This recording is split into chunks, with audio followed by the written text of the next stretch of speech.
Aizawa Azusa has overworked herself to death at 27 years old. A sympathetic goddess reincarnates her as an immortal witch in a new world. Azusa is determined to live a peaceful life, building a farm in the mountains and hunting slimes every day to pass the time.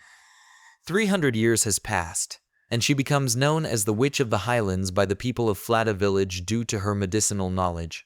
On a whim, she has the Adventurers Guild measure her powers and finds the experience of killing multiple slimes every day for 300 years is equal to defeating 380 dragons.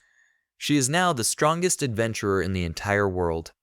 Soon, her carefree life is repeatedly interrupted by challengers, including Leica, a legendary dragon, who challenges her and is defeated, though she accidentally destroys Azusa's house. Leica returns in the form of a young girl, hands over her treasure hoard to repair Azusa's home, and asks to become Azusa's pupil, hoping it may make her life easier in the long run. Azusa accepts Leica as her pupil maid, deciding to show her a little daily effort can go a long way, starting with building them a bigger house to live in. Azusa is watched by a girl who swears revenge. Leica reveals attacks by villains and monsters are likely to increase now people know Azusa is strong, so they place a magic barrier around Flata village. A child, Falfa, claims her sister, Shalsha the girl from before, is trying to kill Azusa, and Azusa is their mother. Azusa learns the sisters are actually 50-year-old slime spirits formed from the souls of every slime Azusa has killed. While Falfa considers Azusa their mother, Shalsha wants revenge for the slimes. Azusa's magic is useless as Shalsha reveals she trained for 50 years to perfect her Smite evil spell against Azusa. Leica protects Azusa and easily defeats Shalsha. Falfa explains Shalsha only trained Smite evil to defeat Azusa. She is defenseless against everything else, and Shalsha will not be able to use it again for at least another 50 years. Forced to give up her grudge upon learning that Azusa is not the only one killing slimes, and that the reason why people slay them is because they do not understand them, Shalsha decides to live happily. Azusa decides to become their mother and invites them to live with her. Shalsha agrees that Azusa can keep killing slimes, but only the white ones, which are evil. Azusa decides a life with a dragon pupil and slime daughters can be peaceful too. Halkara, an elf girl, appears at Azusa's home seeking help against the demon Beelzebub. She explains she created Nutri-Spirit, an energy drink, but it made Beelzebub ill, so she fled to avoid punishment. Azusa agrees to take Halkara as her student and puts a barrier around her house. While gathering mushrooms, Halkara carelessly eats one that has aphrodisiac effects and tries to seduce Azusa, who then punishes her. Azusa realizes Beelzebub, the Lord of Flies, has been in the house disguised as a housefly the whole time. Azusa challenges her to a duel, during which Beelzebub flies into the barrier and passes out from shock. Azusa helps her recover, during which Beelzebub explains the Nutri-Spirit did not make her sick. It actually gave her the energy to work all night, but she overworked herself and made herself sick. Beelzebub actually wants more Nutri-Spirit. Azusa punishes Halkara for wasting her time. Halkara decides to move her Nutri-Spirit factory to Flata to keep living with Azusa. Beelzebub agrees to visit again to settle her duel against Azusa in a friendly manner, and to visit Falfa and Shalsha. Azusa decides she can handle her new family growing even larger, until Leica suddenly announces she is returning to her own home. Leica clarifies she is only leaving temporarily to attend her older sister Layla's wedding, and they are all invited. Leica flies them to Mount Rocco, the volcanic home of the Red Dragons. Dragons from the enemy Blue Dragon clan crash the party led by Flatort. A notorious bully who is jealous Leica's sister is getting married before her, and so will use their ice breath to completely freeze Mount Rocco. Azusa decides not to interfere in an inter-clan issue, but when a dragon endangers her daughters, she defeats the Blue Dragons and forces Flatort to flee the wedding. At Mount Rocco's village, Azusa finds Beelzebub, there for a hot spring vacation, draining the rest of the Blue Dragon's magic. Leica forces the captured Flatort to assume her human form and pay for the damages. Azusa also forces her to sign a peace treaty so she can never attack the Red Dragons again. At the wedding, Flatort begrudgingly wishes Layla well as a married woman. Leika asks Azusa if she can treat her as a sister now that her own sister is married. Azusa is happy that Leika is now her younger sister, Beelzebub as her older sister, and Halkara as her troublesome apprentice. Halkara's new factory has a ghost, so she has been unable to hire workers. Azusa summons Beelzebub to help as she is scared of ghosts. Beelzebub forces the ghost to make itself visible, revealing she is a teenage girl called Rosalie who committed suicide centuries ago when her selfish parents sold her to be married to a cruel man. The factory used to be her family home, and as a ghost, she is trapped in the place she died. Beelzebub reveals if she possesses a human to travel outside the building she will be freed, so Azusa offers Halkara as a convenient vessel, thrilling Rosalie. At Azusa's home, Rosalie realizes she is stuck in Halkara's body, which Beelzebub explains could kill Halkara before long. Attempting to remove Rosalie proves difficult as she cannot be shaken out, exorcised out, or even scared out. Hoping putting Rosalie to sleep will help they get her drunk, allowing Halkara to regain her body. Then Rosalie is sobered up by dunking Halkara in freezing water, causing Rosalie to jump out of Halkara's body, revealing she can use magic. Rosalie dispels the rumors about ghosts by making herself useful to the villagers, allowing Halkara to begin hiring workers. Beelzebub announces Azusa will receive the Demon Medal of Honor for ending the war between the dragon clans, meaning they must visit the demon realm. Rosalie worries she will not be able to wear a nice dress since ghosts are permanently stuck in the outfit they died in. Since no spell exists to change a ghost's appearance, Azusa decides to create the spell herself and manages to successfully change Rosalie into a dress. Beelzebub arrives with a giant flying whale demon named Fatla to transport them to the demon realm.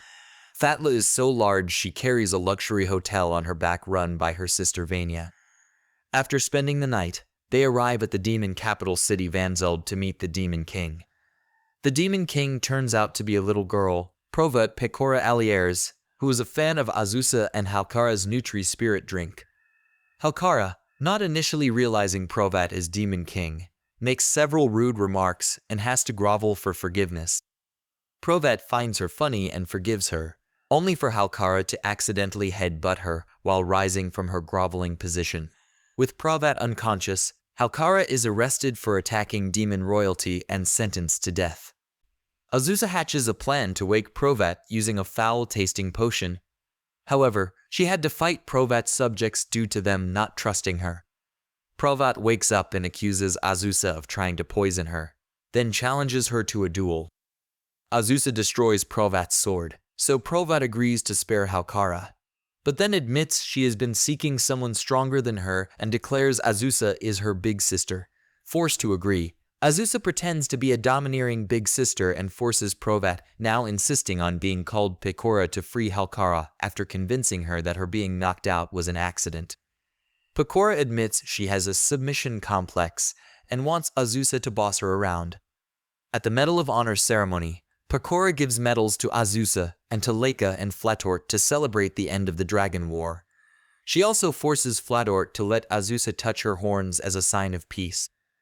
Flatort reveals Azusa touching her horns means Azusa is now her master, so she must serve Azusa forever or commit suicide. Azusa realizes Pecora manipulated her into having to take Flatort home with her, so she orders Flatort to think and act for herself, freeing Flatort from servitude through a loophole. Flatort decides to live with her anyway and starts calling Azusa Mama, leading to sibling rivalry with Leika. Leika and Flatort bicker constantly. Falfa and Shalsha believe they are grumpy from not having eaten fresh meat. Natalie from the guild brings news of a boar infestation, delighting Leika and Flatort. Flatort at first embarrasses herself by taking her clothes off due to them being a hindrance. After killing the boars, Beelzebub and Fatla arrive and organize a feast of boar meat. Leika and Flatort admit they were bickering over taking turns sleeping next to Azusa, so Azusa lets them both sleep in her bed. Azusa soon realizes someone has been impersonating her. While gathering information, they stumble into a pub that specializes in serving masochists, and the owner offers to identify fake Azusa if they spend time abusing her customers, which Azusa and Leika discover they have a talent for. The fake is an old woman who tries to flee. but is caught and transforms into a young witch named Ino.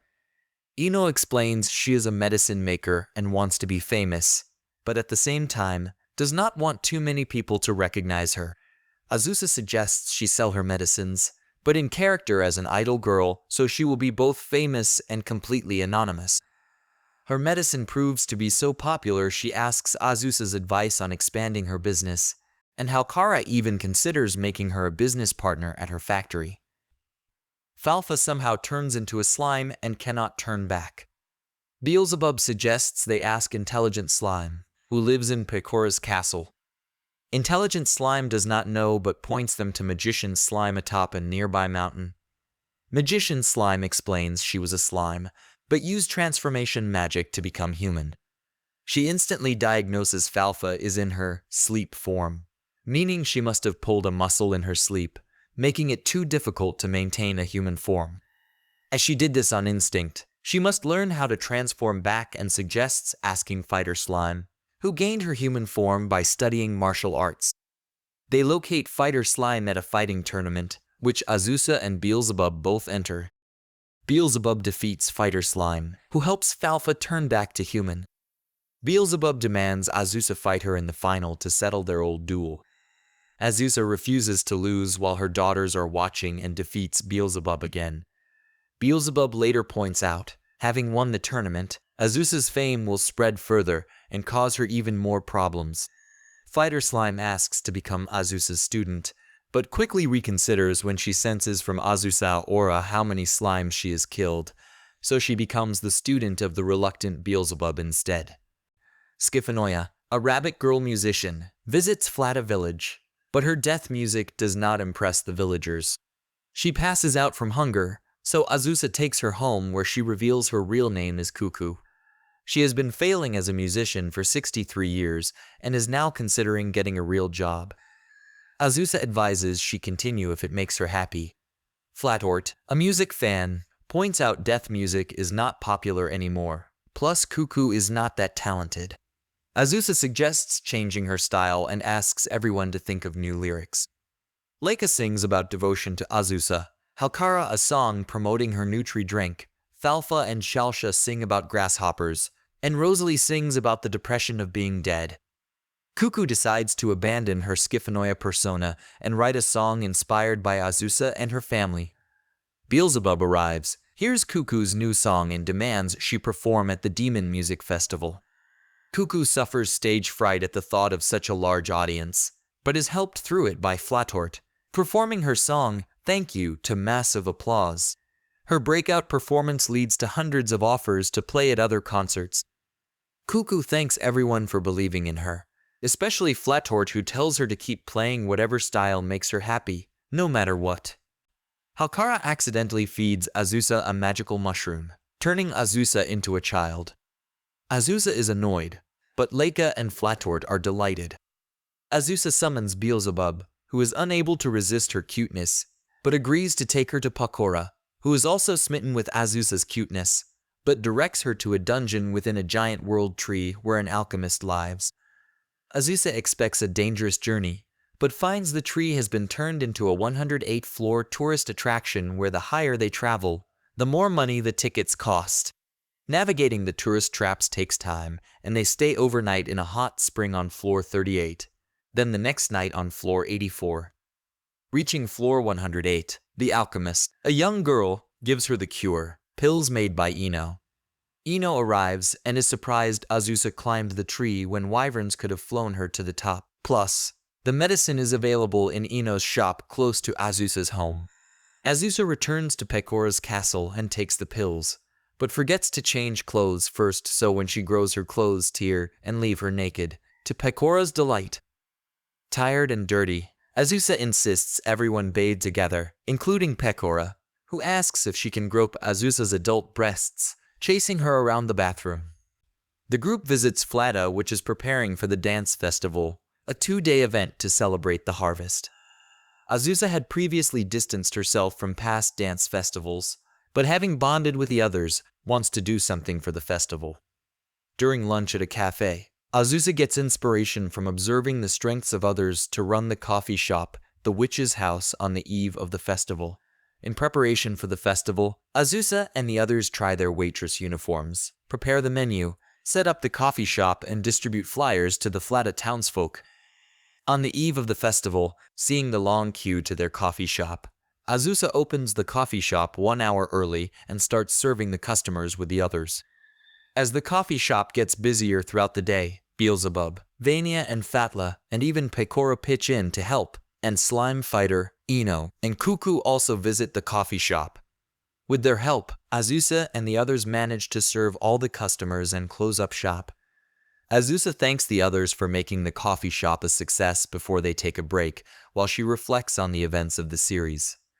The next day, with the others wanting to visit the dance festival, Azusa decides to take the group to the dance festival on the night. Azusa gets a knock on the door, which she opens, greeting the person, which starts her day. This is the end of my video, so please watching all of my anime recap series. Thanks for watching.